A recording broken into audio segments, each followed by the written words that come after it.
video is created by Deep Dive from material provided by Dr. Noor Ahmad Khalidi is a conversation about the shifting global order, focusing on the decline of the unipolar American-led system and the rise of multipolarity.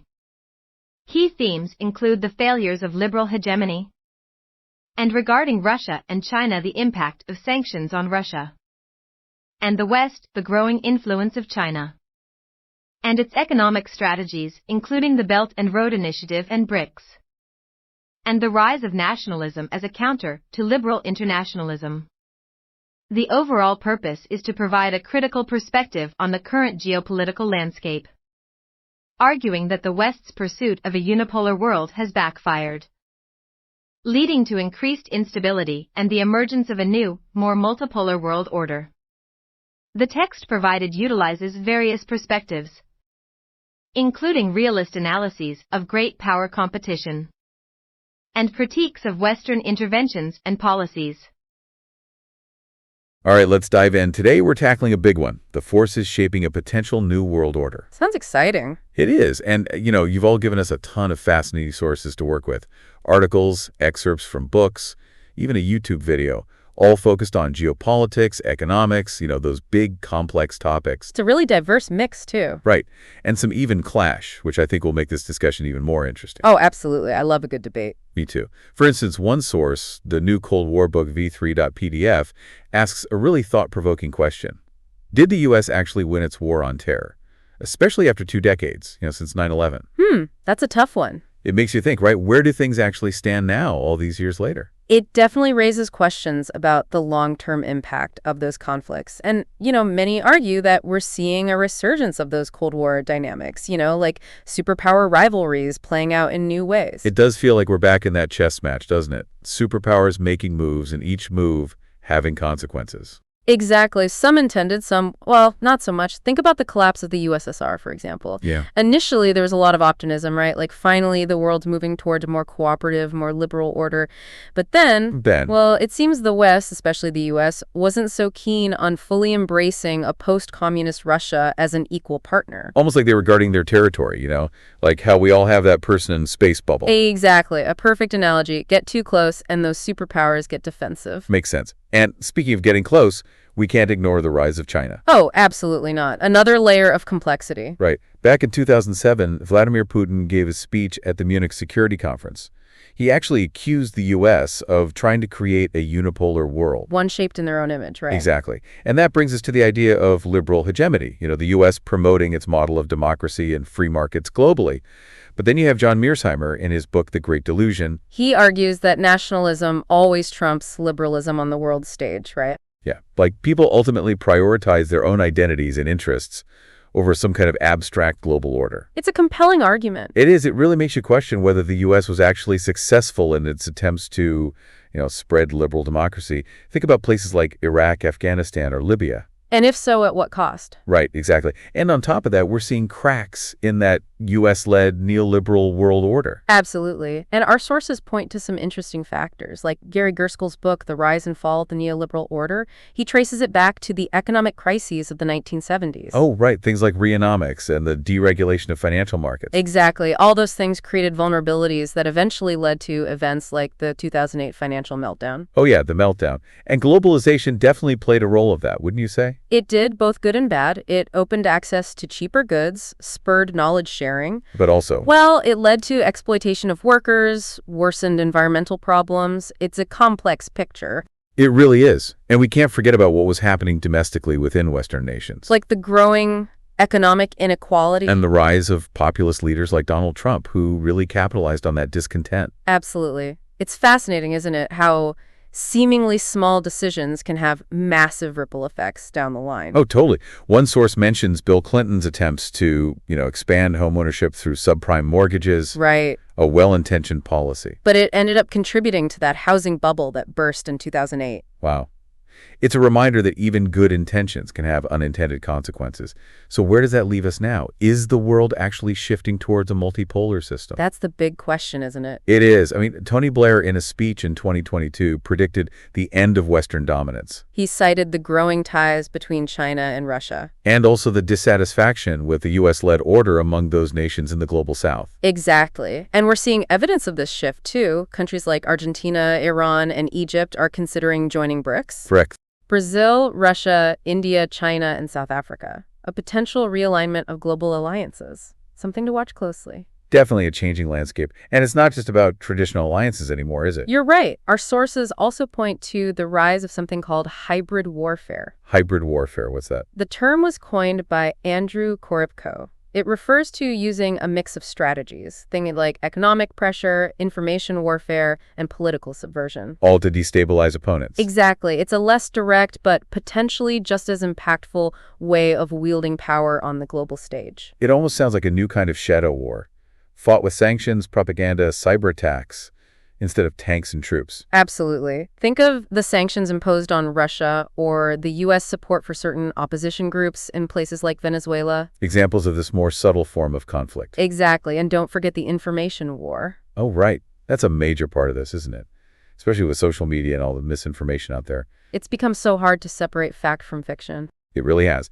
Which is why we need to be even more critical of the information we consume. Absolutely. We need to be able to evaluate sources, recognize potential biases, really think critically about what we're seeing and hearing. Speaking of critical thinking, one of our sources posed a fascinating question. What is democracy, really? That question. It's often presented as this universal ideal, but is there truly just one correct model? That's what Martin Jark argues, right? Yeah, he says the Western concept of democracy, with its focus on individual rights and elections, well, it often lacks historical context. And fails to appreciate cultural differences. Right. And it often seems like the Western model is presented as the only legitimate form. But what about other approaches, like China's whole process people's democracy? Interesting. Their system incorporates feedback mechanisms, polling, even debates within the Communist Party. It really challenges us to rethink that one-size-fits-all approach to democracy. It does. It makes you wonder if different countries should be free to develop systems that actually fit their specific needs and cultural context. Exactly. There's no one-size-fits-all solution. This is getting really interesting. And you know what else is fascinating? What's that? The way the global financial landscape is shifting. The U.S. dollar's dominance is being challenged. With nations exploring alternative currencies and payment systems? Right. Some experts are even predicting the rise of a global digital currency that could rival the dollar status. It's a possibility. And then there's the impact of those sanctions on the Russian economy. Oh, right. We were told those sanctions would cripple Russia, but... Some sources suggesting they might be backfiring on the West. Really? Well, the sanctions have definitely had an impact, but Russia has also been more resilient than many anticipated. They've pivoted towards new markets and trading partners, especially in Asia and the global south. Exactly. And let's not forget their energy exports. Europe's reliance on Russian gas has created quite a challenging situation for them as they scramble for alternative sources. It's a delicate balancing act for everyone involved. It really is. And all this economic instability is adding to a sense of unease globally. We're seeing rising inflation, supply chain disruptions, even a potential global recession on the horizon. It's a lot to process. It is, and it creates a lot of uncertainty and anxiety for people worldwide. But amidst all this talk about potential conflict and economic upheaval, we can't forget about the human cost of all this geopolitical maneuvering. Absolutely. It's easy to get caught up in the abstract discussions of power and influence, but behind all those concepts are real people whose lives are directly affected. Like in the war in Ukraine, for example. Exactly. It's a devastating humanitarian crisis. Millions displaced from their homes, countless lives lost. And the ripple effects go far beyond Ukraine's borders.